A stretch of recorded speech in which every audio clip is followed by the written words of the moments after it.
Sa Good Vibes, isa ka Grammy Award-winning reggae artist ang luyag kuhaon ang Mascara Dancer sa Bacolod para sa iyang music video. Ini matapos niya masaksihan ang ilang performance sa Estados Unidos. May report si Romeo Subaldo.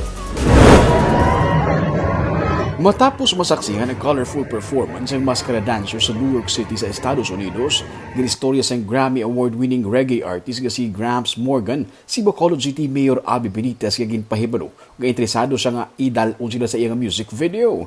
Nagaplano siya nga magpadulong sa Bacolod City kay para sa reggae artist, santo man sa iyang kanta ang ilang performance. Makadto ko no di sa aton sa Bacolod para kuwaon ang mga mascara dancers for isa sa iyang music video, no?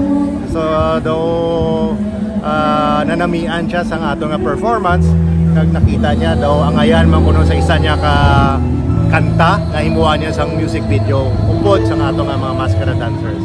Pero mas labing nalipay nga masaksihan ng live performance sa Mascara Dancers ang mga Pinoy didto. Ilabi na ang mga taga Bacolod nga uhaw sa pagsaksi sa kapistahan sa Bacolod. Nalipay man sila nga maka-welcome sa mga taga Bacolod dito sa New York City. So nalipay gid kay daw naidlaw gid sila sa aton nga mga mascara dancers kag makita man kag maka-welcome sa mga tao halin sa Bacolod. So ginatagan tagit sila sang daw kasadyahan kag kalipayon. Kaupod sa Benitez sa pag-perform sang dancer sa New York City pero nagapabilin pa sila didto para sa iban pagid nga mga performances sa iban nga mga state.